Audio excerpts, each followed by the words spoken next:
Good morning મારા વાલા વિદ્યાર્થી મિત્રો. અર્પણ ઇન્ટરનેશનલ સ્કૂલ ધોરણ 9 પાઠ 13 ઇન્ટરનેટનો પરિચય પાઠ 3. વિદ્યાર્થી મિત્રો, આના પહેલાના વિડીયોમાં આપણે દેખ્યું હતું કે ભાઈ ડાયલ અપ કનેક્શન્સ બરાબર. પછી આપણે એની આગળની બી ચર્ચા ઘણી બધી કરી હતી આપણે કે ભાઈ ઇન્ટરનેટનો ઇતિહાસની બી આપણે ચર્ચા કરી હતી. આજે આપણે દેખવાનું છે કે ભાઈ આઈએસડીએન ડાયલ અપ કનેક્શન દેખશું, ડાયરેક્ટ ઇનડાયરેક્ટ એક્સેસ કનેક્શન દેખશું, પછી બ્રોડબેન્ડ કનેક્શન દેખશું, પછી વાયરલેસ ઇન્ટરનેટ કનેક્શન દેખશું, સેટેલાઇટ કનેક્શન દેખશું. તો આ બધા કનેક્શન્સ આજે આપણે દેખવાના છે. તો ચલો વિદ્યાર્થી મિત્રો, આપણે દેખીએ કોની સાથે? મિતેશ સર સાથે. દેખો પહેલું આઈએસડીએન બરાબર, એટલે કે ડાયલ અપ જોડાણ. એટલે શું કહેવાય? આઈએસડીએન એટલે ડાયલ અપ કનેક્શન. શું કહેવાય? ડાયલ અપ કનેક્શન્સ બરાબર. તમે દેખો વિદ્યાર્થી મિત્રો, તમને ખૂબ જ અહીંયા દેખાતું હશે કે ભાઈ અહીંયા એક પોર્ટ છે, યાની કે આઈએસડીએન નેટવર્ક છે બરાબર. નેટવર્ક શું કરે છે? ટેલિફોન લાઇનમાં બી જાય છે અને અહીંયા કોમ્પ્યુટરમાં બી તે કનેક્શન આવે છે. અને અહીંયા જે છે શું છે? આઈએસડીએન કનેક્શન પોઈન્ટ છે. અહીંયા આઈએસડીએન કનેક્શન પોઈન્ટ છે. એ કનેક્ટ પોઈન્ટ સમય જાય છે નેટવર્કમાં, જાય છે નેટવર્કમાંથી બંને જગ્યાએ પસાર થાય છે બરાબર. તો આને આપણે શું કહેવામાં આવશે? ડાયલ અપ જોડાણ, એટલે કે આઈએસડીએન ડાયલ અપ કનેક્શન. બીજી આપણે એની ચર્ચા કરીએ તો એક ઊંચા ઝડપ ધરાવતું ડાયલ અપ જોડાણ, જેના માટે વિશિષ્ટ પ્રકારની સંપર્ક ટેલિફોન લાઈન જરૂરી છે બરાબર. કે આના માટે આપણને શું જરૂરી છે? ટેલિફોન લાઈન આપણને જરૂરી છે. હવે જો આ જોડાણ માટે ઉપયોગકર્તાના કાર્યસ્થળ પર ખાસ આઈએસડીએન લાઇન ઉપરાંત આઈએસડીએન મોડેમ સ્થાપિત થયેલું હોવું તે જરૂરી છે બરાબર. અગર આ બંને વસ્તુ નહીં હોય બરાબર, શું નહીં હોય? આઈએસડીએન લાઇન અને આઈએસડીએન મોડેમ, આ બંને વસ્તુ નહીં હોય, એટલે આમની કોઈ વસ્તુ બી નહીં હોય તો નેટ આવશે જ નહીં બરાબર. હા, નેટ આવશે જ નહીં તો ભાઈ. એટલા માટે બીજી વસ્તુ કે આમાં આ પ્રકારના જોડાણમાં છે ને 128 કેબીટ બરાબર અને 256 કેબીટ બરાબર આ ઝડપ સાથે ઉપલબ્ધ છે, પરંતુ માત્ર લેન્ડલાઇન ફોનની સંસ્થાઓ દ્વારા જ પૂરું પાડવામાં આવી શકતું હોવાથી આ જોડાણ ધીમે ધીમે લુપ્ત થઈ રહ્યું છે બરાબર. આ સંસ્થા કોણ પૂરી પાડે? જે ટેલિફોન એટલે કે જે લેન્ડલાઇન વાળા છે ને એ બરાબર. એટલા માટે તો શું કે અત્યારે આની તમે દેખ્યું હશે કે આ નેટવર્ક અત્યારે એકદમ બહુ ધીરે ધીરે બંધ થવા માંડ્યા છે બરાબર. વિદ્યાર્થી મિત્રો, અત્યારે તો કેટલા બધા આવી ગયા, વાયરલેસ આવી ગયા, અને કેટલા બધા અત્યારે તો નેટવર્કો આવી ગયા છે. હવે આપણે વાત કરીએ બીજાની, શેની? ડાયરેક્ટ ઇન્ટરનેટ એક્સેસ જોડાણ. ડાયરેક્ટ ઇન્ટરનેટ એક્સેસ બરાબર જોડાણ, direct internet access connections. Okay, હવે દેખો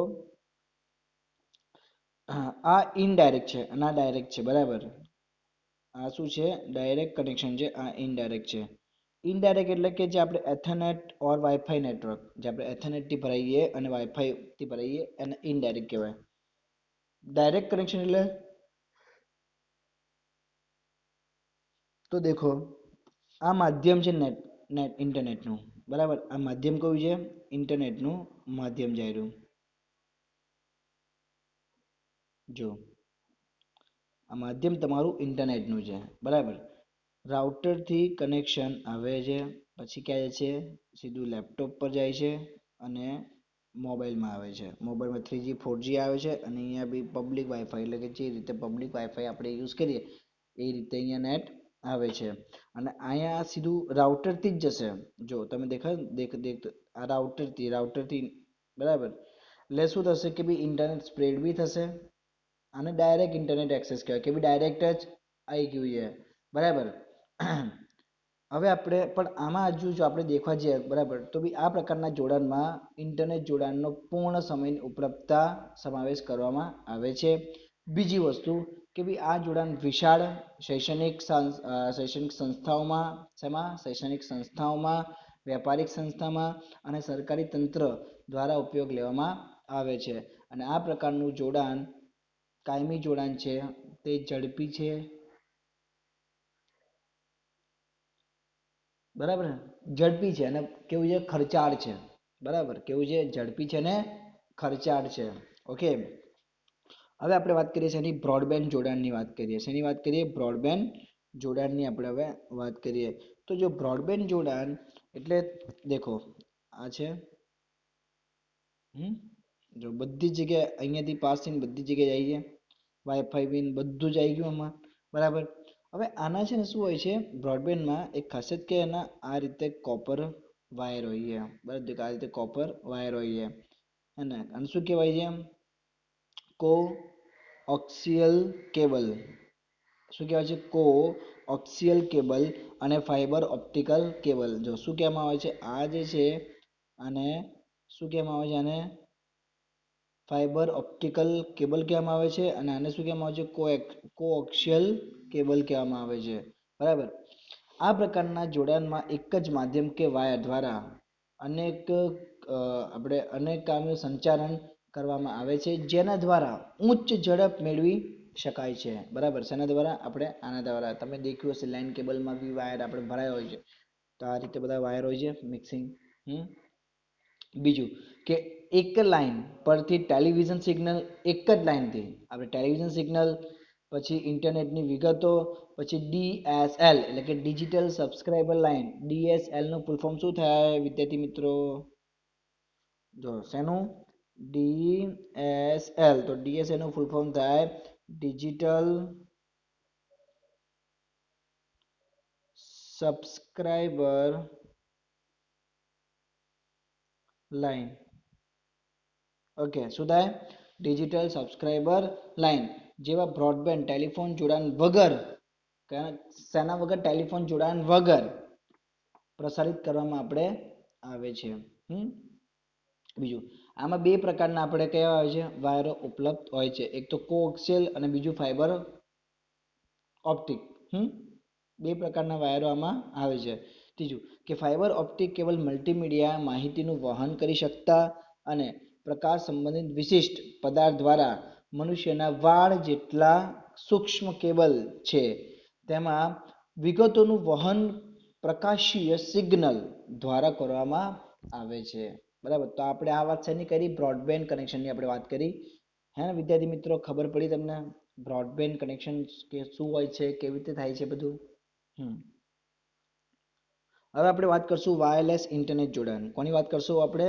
વાયરલેસ ઇન્ટરનેટ જોડાણની હવે આપણે વાત કરશું. ઓકે, દેખો આ વાયરલેસ એક્સેસ પોઈન્ટ છે. અહીંયાથી ઇન્ટરનેટ પાસ થાય છે ને અહીંયાથી અહીંયા કનેક્શન થાય છે. સેમ અહીંયા બી એ રીતે જ. આ શું છે? યુએસબી ડેટા કાર્ડ છે BSNL નું. બરાબર, તો આ બી આપણે ખાલી ડેટા ભરાવાનો, એટલે આપણે જેમ કે આપણે લેપટોપમાં આપણે ખાલી લેપટોપમાં ભરાઈ દેવાનું. જેવું આપણે લેપટોપમાં ભરાઈ જાય ડેટા કાર્ડ એટલે નેટ ઇન્ટરનેટ એક્સેસ થઈ જાય. બરાબર ને? પણ જો આમાં છે ને આમાં કઈ રીતે હોય છે તમને સમજાવું છું કે આ પ્રકારના નેટવર્કના વિસ્તારમાં હોય ત્યાં સુધી કોઈ પણ સ્થળેથી વાયરલેસ ઇન્ટરનેટનો ઉપયોગ કરી શકે તે માટે આ પ્રકારના જોડાણ રેડિયો આવૃત્તિ ઉપયોગ કરવામાં આવ્યું છે. એટલે કે દાખલા તરીકે ભાઈ આપણે કોઈ બી જગ્યાએ આપણે જવું હોય, બરાબર, દુનિયાના આપણે કોઈ બી ખૂણે જવું હોય અને ઇન્ટરનેટ ના હોય ને આપણે કંઈ કામ હોય તો આપણે શું કરવાના? ખબર પડી ને? આપણે કશું ના કરી શકીએ ને. તો એના માટે જ આ રીતના નેટવર્ક યાની કે આ રીતના ડેટા આવવા માંડ્યા છે. બરાબર, બજારમાં. અને બજારમાં તો બહુ પહેલેથી આવી ગયા છે, બધા યુઝ બી કરી લીધા, હે ને? ઓકે, પછી આ જોડાણ સતત છે, ખર્ચાળ છે અને શહેરી વિસ્તારમાં આવેલી મોટી સંસ્થાઓ ઉપલબ્ધ બને છે. બરાબર, જે શહેરી વિસ્તારમાં જે અમુક લોકો હોય ને બધા બી આનો ઉપયોગ વધારે પડતો કરતા હોય છે. જેમ કે જીટીપીએલ. શું? જેમ કે આપણું જીટીપીએલ. જીટીપીએલ બી છે જ ને. જીટીપીએલ બી આપણે લગાવીએ જ છે ને, તો પછી એના માટે તો જીટીપીએલ છે, પછી એમબીપી ઓલું શું કહેવાય આપણે એમટીએનએલ એરટેલ છે, વોડાફોન છે, ટાટા છે, બીએસએનએલ છે, તો આ બધા એક ટાઈપ ઓફ ડેટા કાર્ડ બી છે અને કાર્ડ નેટવર્ક બી આવતા હોય છે, બરાબર. મોબાઈલ ફોન કે લેપટોપ દ્વારા 3G યુએસબી ડેટા કાર્ડનો ઉપયોગ કરી 7 MBPS જેટલી ઉચ્ચ ઝડપ સાથે સરળ અને ત્વરિત ઇન્ટરનેટ પૂરું પાડી શકીએ છે. કે દેખો કેટલી સ્પીડની વાત કરે છે, 7 MBPSની સ્પીડની વાત કરે છે. કેટલી? 7 MBPS સ્પીડની વાત કરે છે. કેટલી સ્પીડની આપણે વાપરી શકીએ? તો 7 MBPS, બરાબર. કઈ કઈ કંપની વાપરી શકે છે? તો એરટેલ, વોડાફોન, પછી ટાટા, બરાબર. આ બધા કંપનીનું ડેટા કાર્ડ આવે છે. ઓકે. નાવ 3G ડેટા કાર્ડને ડોંગલ કે કનેક્ટ કાર્ડ પણ કહેવામાં આવે છે. જો આને શું કહેવામાં આવે છે? ડોંગલ બી કહેવામાં આવે છે અને બીજું શું કહેવામાં આવે છે? કનેક્ટ કાર્ડ પણ કહેવામાં આવે છે. બીએસએનએલ છે, એમટીએનએલ છે, એરટેલ છે, વોડાફોન છે, બરાબર, વગેરે સંસ્થાઓ દ્વારા પૂરા પાડવામાં આવતા ડેટા કાર્ડમાં યુએસબી ડેટા કાર્ડ વધુ પ્રચલિત છે. અને રોમિંગ, સરળ ગોઠવણી, પછી લવચિકતા અને ભાડાના આકર્ષક દરોને કારણે આ ડેટા કાર્ડ ઘણા પ્રચલિત છે. એટલે કે બી ઘણા બધા આ ડેટા કાર્ડનો ઉપયોગ કરે છે, હજુ બી કરે છે. કઈ જગ્યાએ આવું જવું લઈ જવું નેટ ઇન્ટરનેટની જરૂર પડે તો બી આ ઇન્ટરનેટનો ઉપયોગ કરવામાં આવે છે. નો ડાઉટ કે હવે તો બધી જગ્યાએ મોબાઈલ થઈ ગયા છે, તો મોબાઈલનો જ ઉપયોગ કરતા હોય છે, પણ એવું નથી. હરેક જગ્યાએ મોબાઈલનો ઉપયોગ નથી કરતા. અમુક જગ્યાએ આ બધી વસ્તુઓનો બી ઉપયોગ કરતા હોય છે, બરાબર. વાયરલેસ ઇન્ટરનેટનો ઉપયોગ અત્યારના માધ્યમમાં ઘણો વિશાળ થઈ ગયો છે. મોસ્ટલી લોકો વાયરલેસ એ રીતેનો જ ઉપયોગ કરતા હોય છે, વિદ્યાર્થી મિત્રો, બરાબર. હવે આપણે છેલ્લું આપણું પોઈન્ટ બાકી છે, સેટેલાઇટ. સેટેલાઇટ જોડાણ, બરાબર. શું છે? સેટેલાઇટ જોડાણ. હવે દેખો સેટેલાઇટ જોડાણ એટલે તમને મન પર જોરદાર પ્રશ્ન થશે, આપણે સેટેલાઇટથી નેટ પાઈએ છીએ? તો ભાઈ હા ને ભાઈ. તો તમે દેખ્યું નહીં, પૃથ્વીની આસપાસ પરિભ્રમણ કરતા ભૂસ્થિર ઉપગ્રહ દ્વારા આપવામાં આવતા ઇન્ટરનેટને ઇન્ટરનેટ ઓવર સેટેલાઇટ એટલે કે આઈઓએસ શું કહેવામાં આવે છે? આઈઓએસ. આઈઓએસનું ફૂલ ફોર્મ શું થાય? તો જો ઇન્ટરનેટ